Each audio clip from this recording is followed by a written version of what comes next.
بسم الله الرحمن الرحيم ياسين والقرآن الحكيم إنك لمن المرسلين على صراط مستقيم تنزيل العزيز الرحيم لتنذر قوما ما أنذر آباؤهم فهم غافلون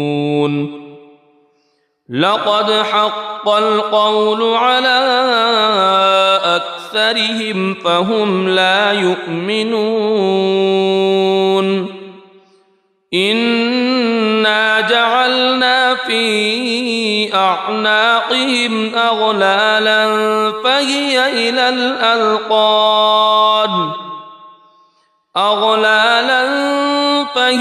إلى الأذقان فهم مقمحون وجعلنا من بين أيديهم سدا ومن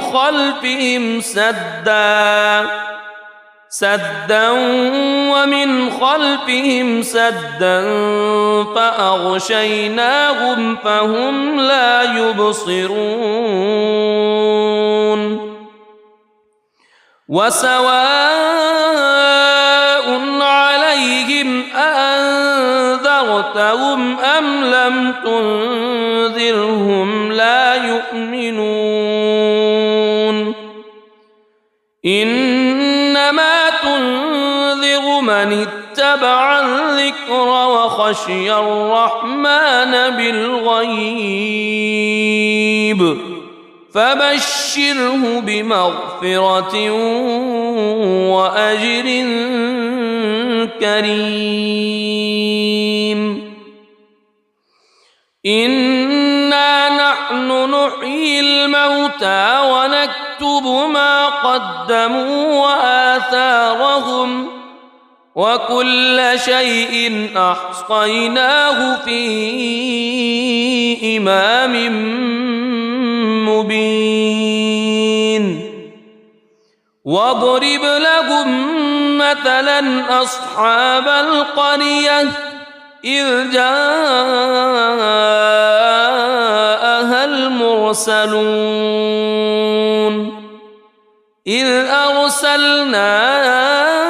إليهم اثنين فكذبوهما فعززنا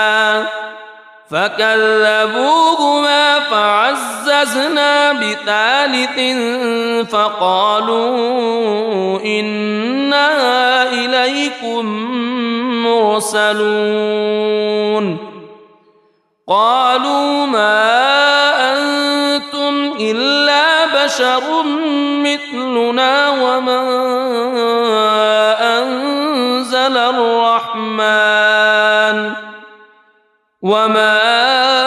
أنزل الرحمن من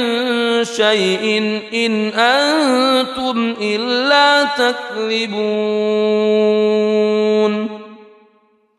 قالوا ربنا يعلم إنا إليكم لمرسلون وما علينا إلا البلاغ المبين قالوا إنا تطيرنا بكم لئن لم تنتهوا لنرجمنكم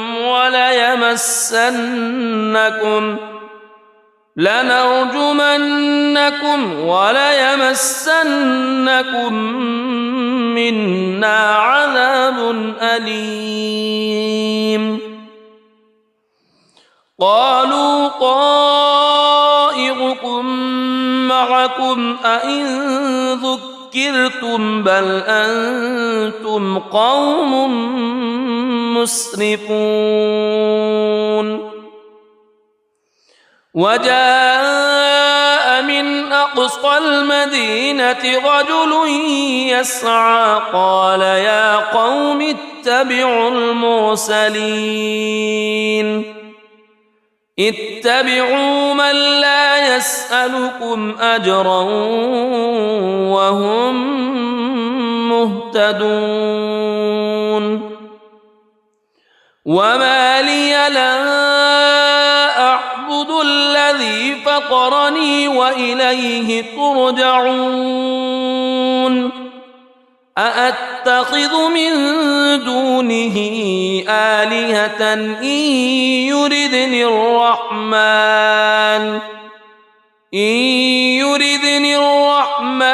بضر لا تغن عني شفاعتهم شيئا ولا ينقذون إني إذا لفي ضلال مبين إني آمنت بربكم فاسمعون قيل ادخل الجنة قال يا ليت قومي يعلمون بما غفر لي ربي وجعلني من المكرمين وما أنزلنا على قومه من بعده من جند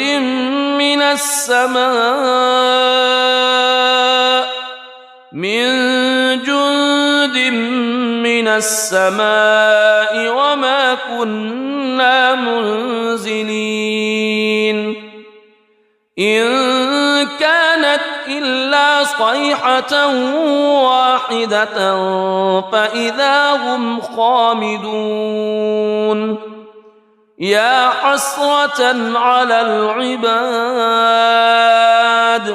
ما يأتيهم من رسول إلا كانوا به يستهزئون ألم يروا كم أهلكنا قبلهم من القرون أنهم إليهم لا يرجعون وإن كل لما جميع لدينا محضرون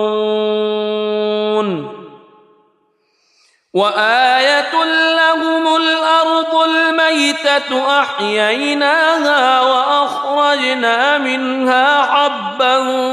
فمنه يأكلون وجعلنا فيها جنات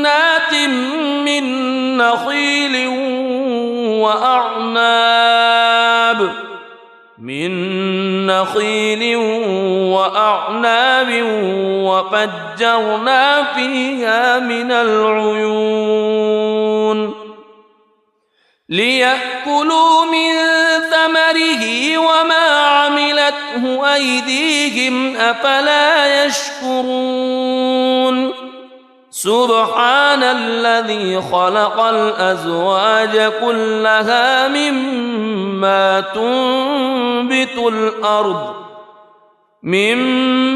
تنبت الأرض ومن أنفسهم ومما لا يعلمون وآية لهم الليل نسلخ منه النهار فإذا هم مظلمون والشمس تجري لمستقر لها ذلك تقدير العزيز العليم والقمر قدرناه منازل حتى عاد كالعرجون القديم لا الشمس ينبغي لها أن تدرك القمر ولا الليل سابق النهار وكل في فلك يسبحون وآية لهم أنا حملنا ذريتهم في الفلك المشحون وخلقنا لهم من مثله ما يركبون وإن نشأ نغرقهم فلا صريخ لهم ولا هم ينقذون إلا رحمة منا ومتاعا إلى حين وإذا قيل لهم اتقوا ما بين أيديكم وما خلفكم لعلكم ترحمون وما تأتيهم من آية من آيات ربهم إلا كانوا عنها معرضين وإذا قيل لهم أنفقوا مما رزقكم الله قال الذين كفروا للذين آمنوا أنطعم من لو يشاء الله أطعمه إن أنتم إلا في ضلال مبين ويقولون متى هذا الوعد إن كنتم صادقين ما ينظرون إلا صيحة واحدة تأخذهم وهم يخصمون فلا يستطيعون توصية ولا إلى أهلهم يرجعون ونفخ في الصور فإذا هم من الأجداث إلى ربهم ينسلون قالوا يا ويلنا من بعثنا من مرقدنا هذا ما وعد الرحمن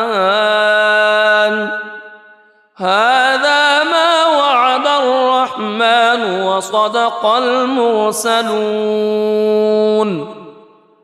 إن كانت إلا صيحة واحدة فإذا هم جميع لدينا محضرون فاليوم لا تظلم نفس شيئا ولا تجزون إلا ما كنتم تعملون إن أصحاب الجنة اليوم في شغل فاكهون هم وأزواجهم في ظلال على الأرائك متكئون لهم فيها فاكهة ولهم ما يدعون سلام قولا من رب رحيم وامتازوا اليوم أيها المجرمون ألم أعهد إليكم يا بني ألا تعبدوا الشيطان ألم أعهد إليكم يا بني آدم ألا تعبدوا الشيطان إنه لكم عدو مبين وأن اعبدوني هذا صراط مستقيم ولقد أضل منكم جبلا كثيرا أفلم تكونوا تعقلون هذه جهنم التي كنتم توعدون اصلوها اليوم بما كنتم تكفرون اليوم نختم على أفواههم وتكلمنا أيديهم وتشهد أرجلهم بما كانوا يكسبون ولو نشاء لطمسنا على أعينهم فاستبقوا الصراط فأنى يبصرون ولو نشاء لمسخناهم على مكانتهم فما استطاعوا مضيا ولا يرجعون ومن نعمره ننكسه في الخلق أفلا يعقلون وما علمناه الشعر وما ينبغي له إن هو إلا ذكر وقرآن مبين لينذر من كان حيا ويحق القول على الكافرين أولم يروا أنا خلقنا لهم مما عملت أيدينا أنعاما فهم لها مالكون وذللناها لهم فمنها ركوبهم ومنها يأكلون ولهم فيها منافع ومشارب أفلا يشكرون واتخذوا من دون الله آلهة لعلهم ينصرون لا يستطيعون نصرهم وهم لهم جند محضرون فلا يحزنك قولهم إنا نعلم ما يسرون وما يعلنون أولم ير الإنسان أنا خلقناه من نطفة فإذا هو خصيم مبين وضرب لنا مثلا ونسي خلقه قال من يحيي العظام وهي رميم قل يحييها الذي أنشأها أول مرة وهو بكل خلق عليم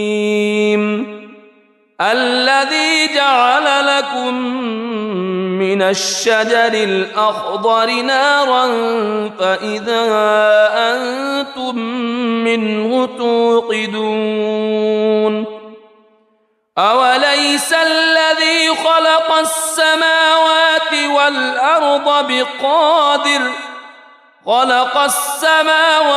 والأرض بقادر على أن يخلق مثلهم بلى وهو الخلاق العليم إنما أمره إذا أراد شيئا أن يقول له كن فيكون فسبحان الذي بيده ملكوت كل شيء وإليه ترجعون بسم الله الرحمن الرحيم ياسين والقرآن الحكيم إنك لمن المرسلين على صراط مستقيم تنزيل العزيز الرحيم لتنذر قوما ما أنذر آباؤهم فهم غافلون لقد حق القول على أكثرهم فهم لا يؤمنون إنا جعلنا في أعناقهم أغلالا فهي إلى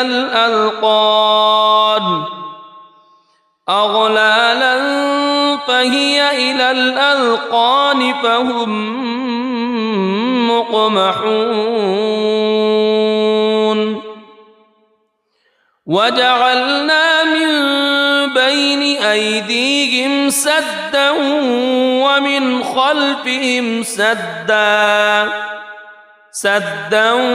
ومن خلفهم سدا فأغشيناهم فهم لا يبصرون وسواء عليهم أأنذرتهم أم لم تنذرهم لا يؤمنون إنما تنذر من اتبع الذكر وخشي الرحمن بالغيب فبشره بمغفرة وأجر كريم إنا نحن نحيي الموتى ونكتب ما قدموا وآثارهم وكل شيء أحصيناه في إمام مبين واضرب لهم مثلا أصحاب القرية إذ جاءها المرسلون إذ أرسلنا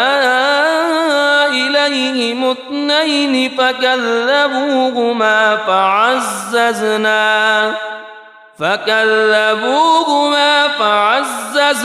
بثالث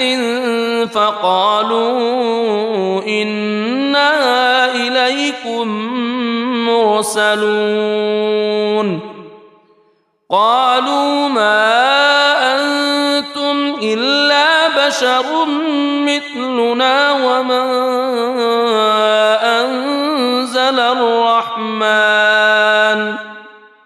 وما أنزل الرحمن من شيء إن أنتم إلا تكذبون قالوا ربنا يعلم إنا إليكم لمرسلون وما علينا إلا البلاغ المبين قالوا إنا تطيرنا بكم لئن لم تنتهوا لنرجمنكم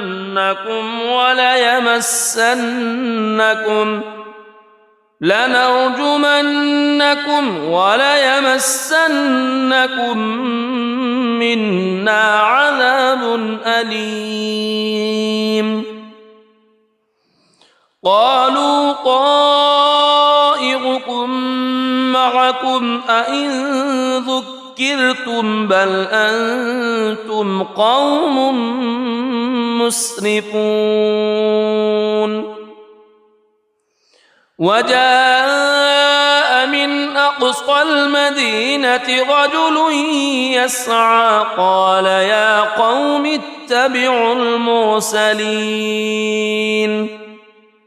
اتبعوا من لا يسألكم أجرا وهم مهتدون وما لي لا أعبد الذي فطرني وإليه ترجعون أأتخذ من دونه آلهة إن يردني الرحمن بضر لا تغن عني شفاعتهم شيئا ولا ينقذون إني إذا لفي ضلال مبين إني آمنت بربكم فاسمعون قيل ادخل الجنة قال يا ليت قومي يعلمون بما غفر لي ربي وجعلني من المكرمين وما أنزلنا على قومه من بعده من جند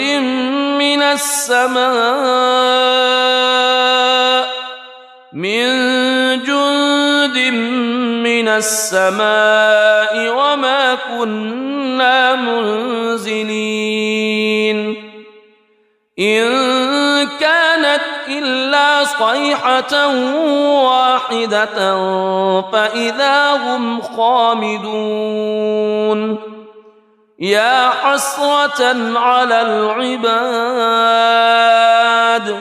ما يأتيهم من رسول إلا كانوا به يستهزئون ألم يروا كم أهلكنا قبلهم من القرون أنهم إليهم لا يرجعون وإن كل لما جميع لدينا محضرون وآية لهم الأرض الميتة أحييناها وأخرجنا منها حبا فمنه يأكلون وجعلنا فيها جنات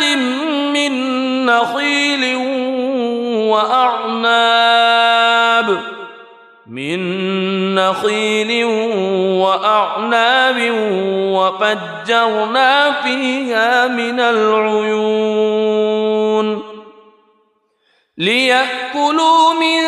ثمره وما عملته أيديهم أفلا يشكرون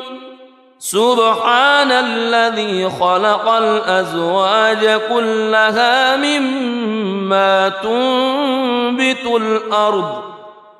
مما تنبت الأرض ومن أنفسهم ومما لا يعلمون وآية لهم الليل نسلخ منه النهار فإذا هم مظلمون والشمس تجري لمستقر لها ذلك تقدير العزيز العليم والقمر قدرناه منازل حتى عاد كالعرجون القديم لا الشمس ينبغي لها أن تدرك القمر ولا الليل سابق النهار وكل في فلك يسبحون وآية لهم أنا حملنا ذريتهم في الفلك المشحون وخلقنا لهم من مثله ما يركبون وإن نشأ نغرقهم فلا صريخ لهم ولا هم ينقذون إلا رحمة منا ومتاعا إلى حين وإذا قيل لهم اتقوا ما بين أيديكم وما خلفكم لعلكم ترحمون وما تأتيهم من آية من آيات ربهم إلا كانوا عنها معرضين وإذا قيل لهم أنفقوا مما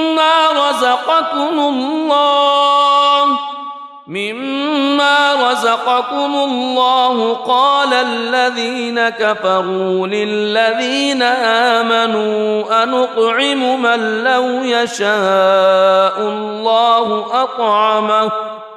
إن أنتم إلا في ضلال مبين ويقولون متى هذا الوعد إن كنتم صادقين ما ينظرون إلا صيحة واحدة تأخذهم وهم يخصمون فلا يستطيعون توصية ولا إلى أهلهم يرجعون ونفخ في الصور فإذا هم من الأجداث إلى ربهم ينسلون قالوا يا ويلنا من بعثنا من مرقدنا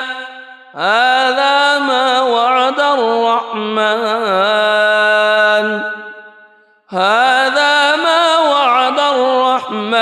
وصدق المرسلون إن كانت إلا صيحة واحدة فإذا هم جميع لدينا محضرون فاليوم لا تظلم نفس شيئا ولا تجزون إلا ما كنتم تعملون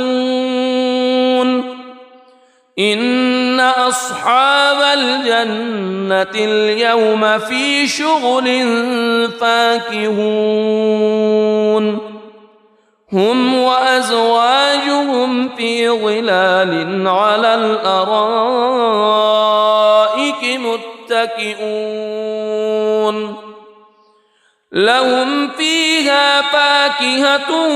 ولهم ما يدعون سلام قولا من رب رحيم وامتازوا اليوم أيها المجرمون ألم أعهد إليكم يا بني ألا تعبدوا الشيطان ألم أعهد إليكم يا بني آدم ألا تعبدوا الشيطان إنه لكم عدو مبين وأن اعبدوني هذا صراط مستقيم ولقد أضل منكم جبلا كثيرا أفلم تكونوا تعقلون هذه جهنم التي كنتم توعدون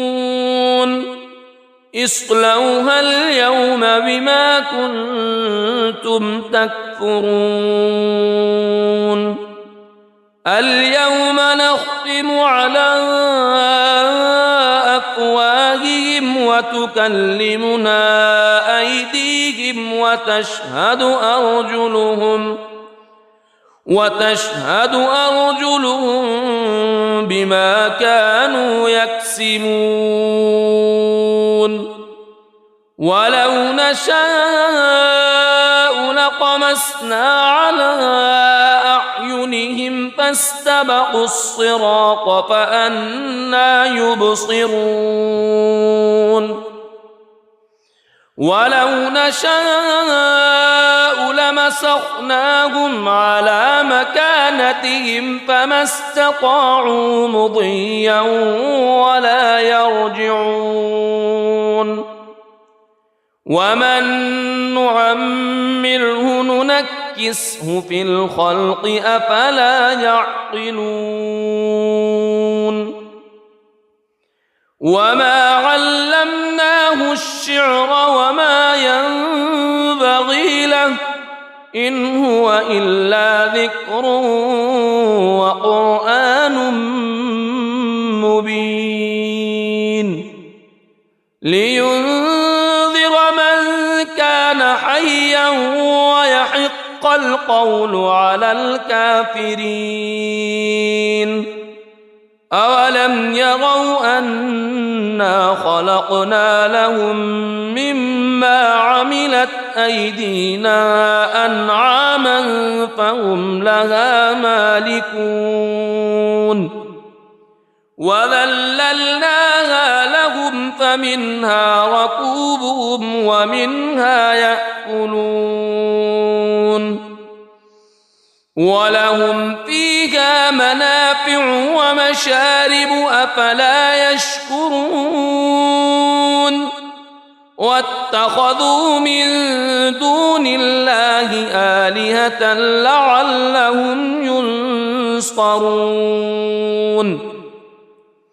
لا يستطيعون نصرهم وهم لهم جند محضرون فلا يحزنك قولهم إنا نعلم ما يسرون وما يعلنون أولم ير الإنسان أنا خلقناه من نطفة فإذا هو خصيم مبين وضرب لنا مثلا ونسي خلقه قال من يحيي العظام وهي رميم قل يحييها الذي أنشأها أول مرة وهو بكل خلق عليم الذي جعل لكم من الشجر الأخضر نارا فإذا أنتم منه توقدون أوليس الذي خلق السماوات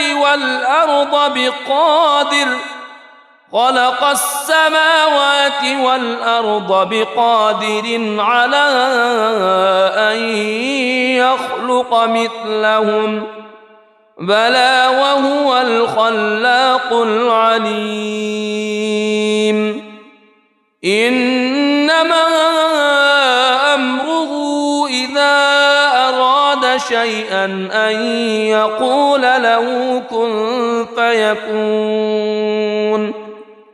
فسبحان الذي بيده ملكوت كل شيء وإليه ترجعون صدق الله العظيم.